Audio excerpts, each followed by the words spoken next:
Charisma Quotient. I'm your host, Kim Seltzer, a dating and makeover expert, where I will help you build confidence, make connections, and find love from the outside in.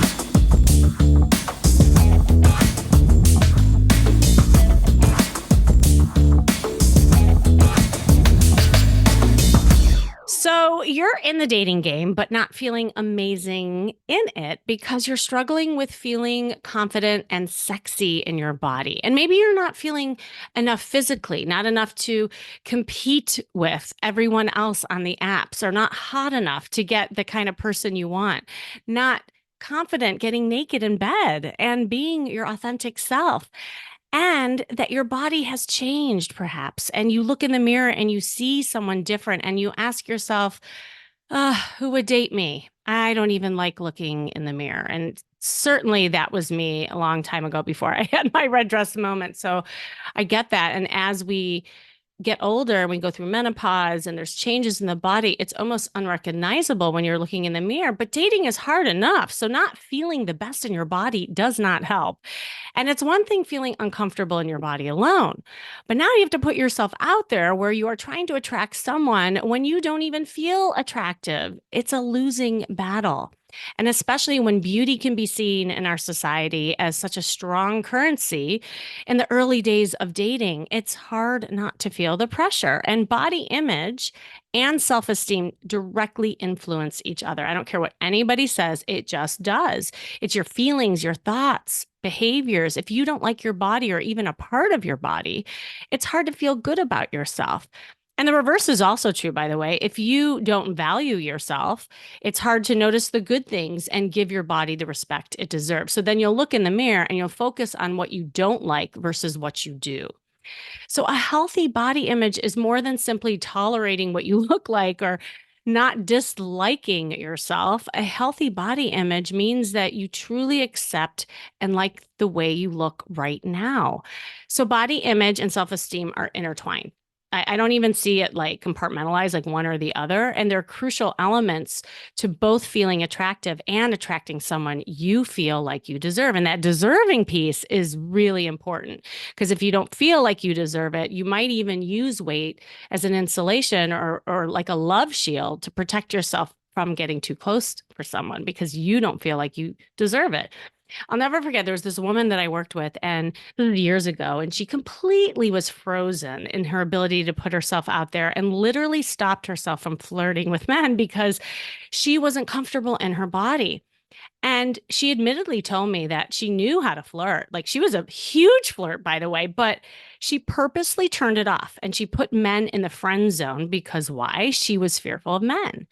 And she was fearful that she would be rejected because of her weight and her low self-esteem. So she protected herself by friend zoning men left and right. And, she would give them high fives. She would talk, their talk. And she really had a hard time motivating herself to stick to her exercise routine on top of it all, and repeatedly fell into this like self-sabotage cycle because if she didn't follow through, then she's like, oh, well, I don't have the body to flirt, right? Like it just became the self-fulfilling prophecy. So the fear of both failure and success contributed to her lack of confidence and follow through. And this was also tied to some childhood wounds that we worked through. During our coaching process together, we did a virtual makeover together. Of course, that's where I always like to start. So she could start visualizing herself differently in her clothes, right at the weight that she was at. And I had her sign up for a boxing class that she liked. Now, this was the kicker of it all. Lo and behold, she found a man in her class that she had a crush on, but she feared flirting with him and had a hard time motivating herself to get to the class consistently. So I used both consequence and reward with her. And I told her if she didn't attend that next class, that she would have to miss our next coaching session until she actually made the class. Then I gave her a challenge to flirt with the man for 5 minutes during the class. So she did that, and I'm happy to say it really got her over the victim hump, and she began to go to class consistently. She made a lot of friends there even, and got asked out by the crush himself. And so then she really ended up like losing weight, and then she started dating this guy. And in the end, she felt empowered and and just filled with like sexy body confidence and sex appeal. But most of all, as we all talk about, it was the self-love. So when you love you, other people will too. I say that all the time. So how can you just show up feeling more body confident when dating? How can you feel sexy and attractive? How can you unleash your sensual side without being hindered by body image woes? Well, with me today is a fantastic woman who is going to help me have this dynamic discussion on self-love and body confidence. She is the CEO and co-founder of WeShape and the host of Feeling Lighter podcast, which I was on. It was amazing, by WeShape. With a background in psychology, she concentrates on the goal that you should strive to feel better in your body, not focusing on how to change your body. With over 20 years of experience, she is passionate about social change and is leading WeShape's brand mission of bringing awareness to the toxic weight loss culture. I love this. Her entire company and product is rooted in intention, movement, community, and beliefs, and she aims to help people bring self-love and emotional intelligence to fitness and to create self-awareness through meaningful conversations. Katie Bramlett, are you there? I'm here. Hi, Kimmy. Thank you for having me. Oh my gosh, it's such a pleasure. And I had so much fun going on your podcast. So, like, I was happy to keep the train going, so to speak, because there's Yeah. just so much to unpack here, with this topic. You and I talked offline a little bit, but I don't really know like your whole backstory. I mean, I know a little bit where you came from, so I'd love to just hear what got you into all this and why you're so passionate about it. Yeah, well, like you kind of read, I've been in the fitness industry for 20 years, and my co-founder of WeShape and I, we used to have a body transformation company. So basically the opposite of what we're doing now. People would come in, we would give them, strict exercise programming and nutrition advice with the intention of losing fat from their body. And we sold a lot of products because fat Mm. loss is really easy to sell on the internet, truth be told, right? And what I noticed is that a lot of people did lose a lot of weight. Like we helped thousands of people lose weight. Our business was scaling. We had made the Inc. 500 3 years in a row. Our team was scaling. People bought our products. However, I noticed a really important thing, and that was that people were never really fully satisfied with the weight loss. And I just sort of felt like, okay, everything is looking really good, right? I'm selling all these products. Our company's doing so well, but like the customer experience after a certain point is really like a cliff. They're like dropping off the cliff. And I'm like, what is happening here? So we just got curious. And at the same, I was really curious about like, what is the mentality behind that? What is happening emotionally and psychologically? And my co-founder at the time was feeling really like, gosh, I wish we could redefine what quality movement is in the fitness space, like what customized movement is, because all of us have different needs, and all of the exercise programs that we adhere to aren't really sustainable for our lifetime, and they're really just focusing on burning calories. But like feeling good in your body physically, Mm-hmm. and being out of pain is like so much more than just focusing on that. It's actually really complicated. And how could we deliver a product that was rooted in movement and customization per person at an affordable price? So we kind of went to battle with each other for a little while, truth be told. I'm like, no, we need to focus on the mentality. And he's like, no, we need to do this movement technology-based product. And I finally said, wait a minute. Actually, both of those need to happen. So how do we create a company that's centered around that? So we shifted everything. We shut that company down. That's the birth of WeShape. He was focusing on the movement technology piece, and I was focusing on the mentality piece. And so we get a lot of people who come in wanting an exercise program that meets their very specific needs, because we have all sorts of, extreme customization.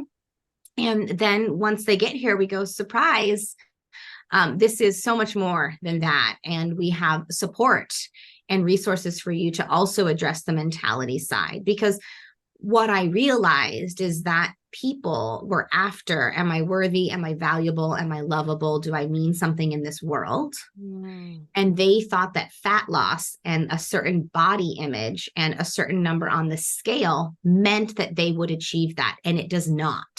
Just like some of us go through the path of success, or through the path of weight loss, or through the path, like there's different paths we take to try to get that validation. And I realized that if people could not live in acceptance of self as they were today, it didn't matter how much weight they lost. Mm. So I consider our company anti-diet. When people come in and say they want to lose body fat, I'm like, that's nice. I don't want to like discourage whatever you want for your life, but I also want to talk about these other things. So we try to shift the intention and focus to something that I know they're actually truly after, which is how do I connect with self and feel that value? I really love that. And it's like I was saying in the beginning, it's not one thing. You can't have one without the other. You can't have weight loss without the self-esteem. You can't have self-esteem without the weight loss. Like it's all intertwined. And the fact that you're building community around this, I think is huge because I find a lot of clients that I work with that they're just feeling so alone in the journey and it's hard to motivate yourself towards that self-acceptance. So yeah, I was curious, like, did you have your own personal journey with this at all? Yeah, I mean, absolutely. So, like I said, we were prescribing very specific diet and exercise programs. And the diets that we were prescribing, I was trying and I felt miserable. I'm like, wait a minute, there has to be another way. And I would say that I was on the path of like perfectionistic, like judgment filled, time and energy consuming days of like, what am I eating? And is it quote unquote clean? And is it this? And is it that? And at the time, if somebody said, like, are you happy? I think I would have even said yes, because I was really resorting to outside of myself for that answer. I Right. was like, oh, I am happy because my business has just made the Inc. 500 for the third year in a row. I eat really healthy. I'm exercising on a regular basis. I'm married. I have two beautiful children. Like, yes, I am happy. But it wasn't until I was willing to see that truth and looked inward and said, you are all consumed by this methodology of diet and exercise. And it's actually draining your life force. And you actually hate exercise. And you don't, and it was like, but to acknowledge that truth meant that I had to detach from my identity of what I had created my life to be. And that was essentially a big existential crisis of like, if I actually get truthful and I'm willing to face the truth, this means that everything in my world will probably come crashing down. And it did. But it was the best crash I've ever had because my life is not consumed by that anymore. I have what I consider food freedom. I eat what my body tells me to eat. I enjoy food. I eat things that I used to have judgment around that I no longer do.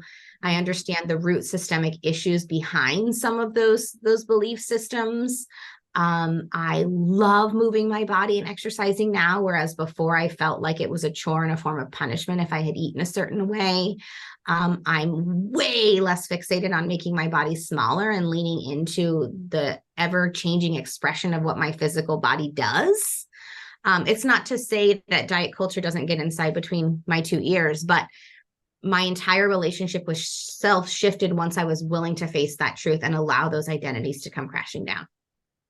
Oh, I thank you for sharing that because I think that really hits home for a lot of people and even how that shows up in different areas of your life, not just with food or weight. And I think what you're talking about, and this is something that's a big shift, especially when you're single, is that when you get into that state, there's almost a feeling of control that you have, right? And Oh, when you're totally. feeling out of control in different ways, or if you're just getting out of a divorce, or like you'll do things to try to bring like a world of uncertainty to something that is certain, and that is food, exercise. Like that's an area that you can control. And then on top of it, what you're saying is it becomes your identity.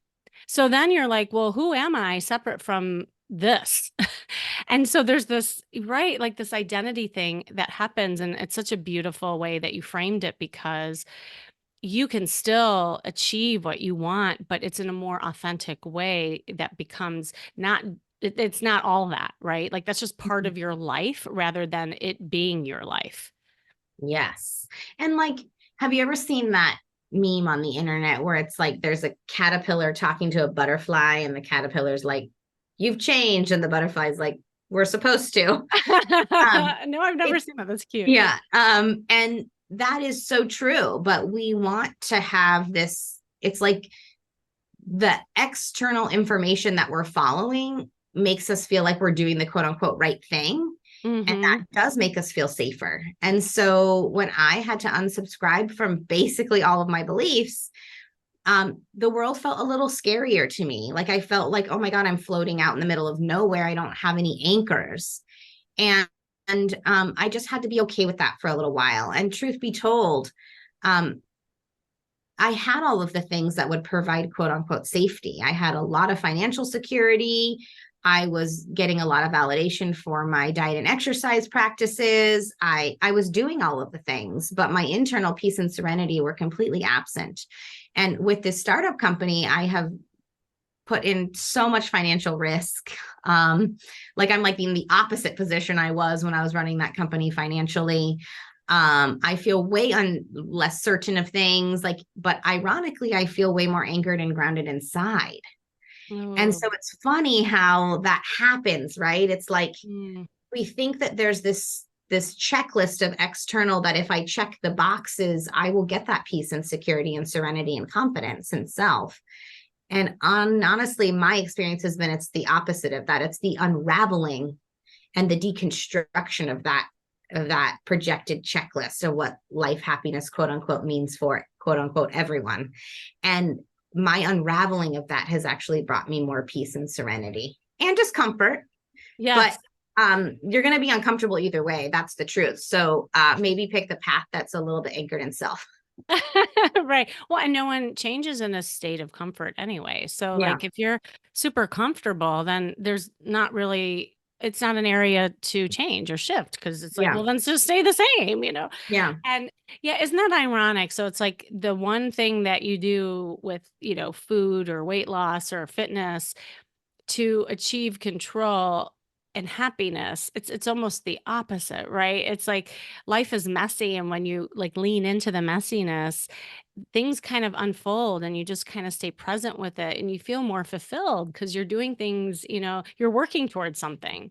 So I love that. Well, and I just wondered if you have any advice for people who maybe was in your position or even worse, because I talk to people and they're in such a bad state of like how they see their body. In fact, they'll put off dating or hiring me because they're like, I'll hire you when dot dot dot. When I lose weight, when like it's kind of like the play Waiting for Godot. I always say that. I don't know if you've ever seen that, but it's like it's a one-man show and he's just waiting for this great man called Godot. And guess what? Godot never comes. And he wastes all this time waiting for the greatness or the answer. And to me, sometimes fitness and weight loss is that because it's a way of putting things off.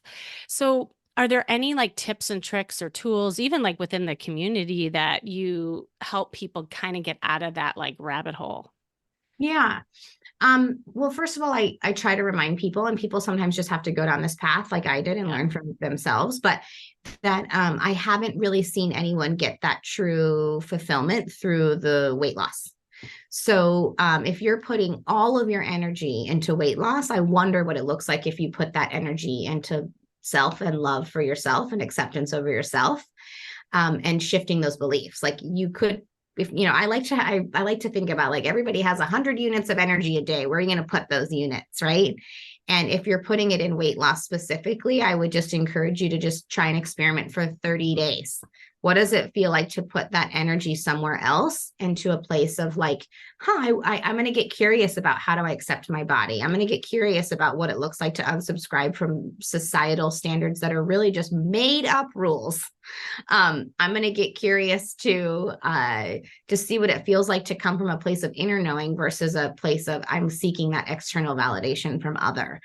It's shifted my life in so many ways. And I wish that there was like tools and tricks, but the reality is I just got curious about some of those concepts, and then I was open, and then the universe came in and said, okay, you're ready, let's do this. And then my entire world shifted from there. So, and yeah, you speak to the community piece. Yeah. So when people come in, they get their movement plan, and And then we also have all of these community calls, because I realized that who you surround, like, so we have like guest experts. Like, I think we've invited you to do one of the Yes, I'm guest doing one. experts. Yes. Okay, great. We have a physical therapist who's on our staff who talks about more movement stuff. We've had like clinical psychologists who come in. We have just community calls led by one of our team members where we talk about things like body image. We have these calls and we have this community because I realize that like who you surround yourself with is incredibly important. So it's really hard to wake up and say, I'm a part of the system that tells me the way my body looks is so meaningful. And now I'm actually going into a different camp that says we're actually not going to worry about that anymore. And we're going to focus on a more inner knowing and unsubscribing from societal standards. It's like completely opposite camp, right? Right, So, right. and it's not the normal narrative right now in our culture. It's still not, especially in the age of Ozempic and weight loss products. Like, it's just not, that's not the common narrative. So you need people who are sharing that narrative with you. So we have those community support calls so that people can find their people. I also highly recommend curating your social media. If there is Oh, somebody on your social media that when you read their posts, you don't feel good about yourself, like, unsubscribe. Or if it's a friend and you don't want to offend them, mute. But like, my entire social media now is like opposite content that I used to follow. It's not like the low cal dessert. It's not it's not any of that now. It's like messages you got from society that aren't serving your mental health around your body. Like, it, that reinforcement is like the mindset shift that helps me move into a new space around how I feel about my body, and the people that are reinforcing that are everything, right? So really important part of the journey. you know, what you said really speaks to, I think, and it's almost like an overarching theme where it instead of just focusing so much and being like hyper focused on the weight loss and that's like your pathway to happiness, it's like what can you do in other areas of your life to be fulfilled, having friendship, doing activities, leaning away from the social media and things that are more positive in nature. And I think that's right, and I see this in the dating world. It's the same thing. It's like when people are focused on what they don't have, and then they're like hyper focused on swiping, right? Like swipe, swipe, swipe, swipe, swipe. I'm like, are you dating? Yeah, yeah, I'm dating. I'm on the apps. I'm like, but you're not doing anything. You're like numbing out, just being hyper Mhm. focused, and you're not really connecting. And so Yeah. I get those people off the apps and I get them out into the world. And like, that's why I'm doing these dating retreats. I have that Spark Your Sexy retreat coming up. And it's just focused for women because I just think there's such a need for a tribe, for friendship. And to your point, like, you're only as good as the people you surround yourself with. And Mhm. if you have a circle of negative Nellies, or I mean, if you're single, no offense to the married folks out there, you're lovely people, but like, it's not the energy you need right now. You need other like single gals to lift you up and go flirting with. And, so I love that whole notion of just like pivoting. It's pivoting away from this negative, hyper focused thing. So, yeah. Yeah. I wondered, like, also because you talk about self-love and using emotional intelligence to the fitness, I would love for you to share more about that because I teach emotional intelligence as well with dating. So how do you incorporate that? Ooh, well, I mean, honestly, I feel like our relationship with self is probably one of the most complex relationships we'll ever have. And we often focus on all the relationships outside of that, Yeah, that's true. especially with people who identify as female. A lot of our culture has taught us, like, how do you show up in service of others? And in fact, like, on our podcast, we have this big question every time, which is like, what's one belief that you like, to all of our guests, like, which one of our beliefs that you have had that you no longer have that has impacted your life in a big way? And me and my co-host had answered that question ourselves. And mine was like that self-sacrifice was how I got my value. And it Agreed. wasn't until I really learned how to lean into myself and understand why I showed up the way I did, and what were some of my character defects, and what were some of the things that I thought were serving me, but really when I got willing to see the truth in it, were actually deeply unfulfilling. I mean, these are not questions and conversations you have with other.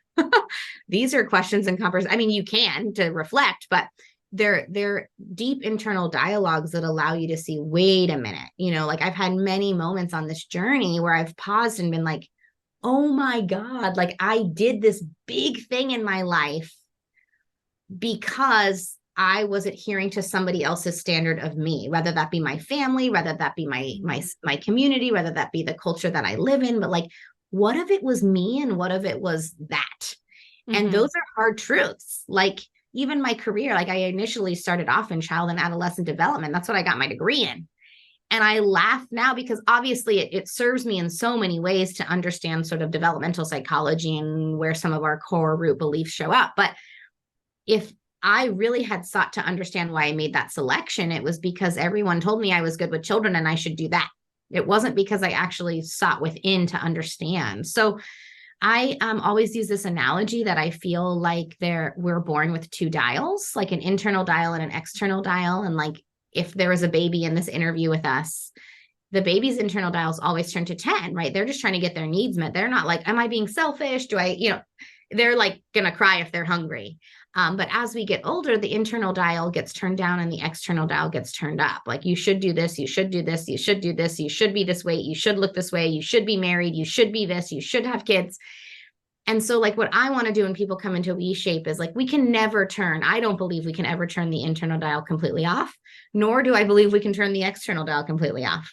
So how do we get that internal dial just a little bit louder than the external so that when you show up every day in your life, you're showing up from a place of self and knowing what you need and not for other in a way that makes you sacrifice yourself? Because self-sacrifice is from my experience has actually not served others. Yes. Illusion. It's an illusion. So yeah, I don't know if that answers your question. You but did. Where I'm going, that's what I'm trying to do when people come into WeShape. How do I turn up your internal dial? So my favorite question, people ask this every time, how many days a week do I use your app to work out? And I'm like, I am not in your body. That is your first exercise to start listening to your body and see like what you need for that day. Maybe you need a hike that day. Maybe you need a walk. Maybe you need a WeShape workout. Like my first project for you is to just tap into testing that out and listening to yourself. And that I think is the biggest hurdle. What you just Absolutely. talked about, because once you get Light over work. that hump, yeah, it's that awareness piece. It's same thing with the dating. Like when I tell people to like wake up and just notice who's noticing you, that's when people finally are like, oh, there's people here, or Yeah. just also the internal, awareness, like you said. Well, okay, now how am I feeling about it? So I'm Yeah. noticing me, and how am I feel? Oh, actually, I'm uncomfortable. I'm scared. And then I think the third step is to then express it, right? Like how do we then lean into it and express it in a way where we do get our needs met? And Yeah. so it's all encompassing. And I love the dial metaphor that you use. It's so powerful because I think that people are looking for a formula, like to your point, they're like, oh, well, how many reps or how many? It's like, well, the formula is first just leaning into how you feel about your body and where you want to go. And so it's just, I think it's so crucial. Are there like different steps that you tell people, like if they want to get started, but then they're feeling a little overwhelmed, they don't know where or how? Yeah. So we approach like we're trying to get people to come in and like shift their relationship to fitness essentially. Yeah, And so yeah. we have like a 4-pillar approach to that, which is really focus on movement rather Mm, than exercise. So like how do we get you a program that's rooted in movement that's sustainable for the long haul? And we also have people focus on their intention. So when people come in and say like, I want to lose weight, we ask them to ask like the 5 or 6 whys. And usually they result in the answer of, I just want to feel valued. And so nice. then we're like kind of, well, is the weight loss going to help you feel valued? Like we're kind of questioning those things. So really showing up with a difference of intention, because if you're showing up to lose the weight because you think that's how you will be valued, you are instantly trying to get yourself to work out to get external validation. And I always believe that like there's a big difference between external validation and internal desire. Mm, So I used to exercise because I needed external validation. Once I was able to evaluate that and shift that, I now want to move my body because it feels good and I'm not seeking that. So now I have internal inspiration to do that versus external validation. It's actually easy now for me to move because I want to.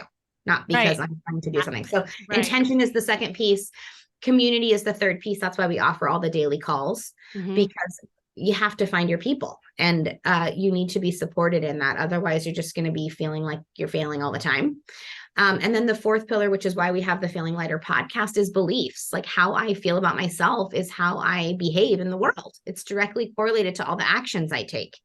So that's why we have different guests on that can help us take maybe a perspective on something in a different way that we hadn't taken before.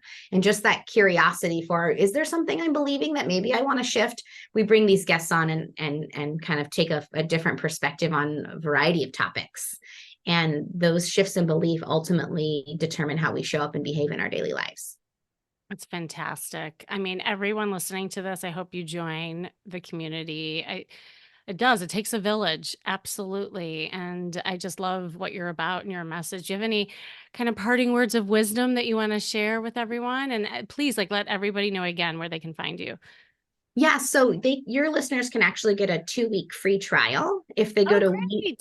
they just have to go to WeShape.com/Charisma Quotient. So if they do that, they'll get a 2-week free trial. Maybe you could throw that in the show notes and people can just click that link if possible. Absolutely. And I think parting words is like, this is a journey. So shaming and judging yourself to changing things in your life is a harder road.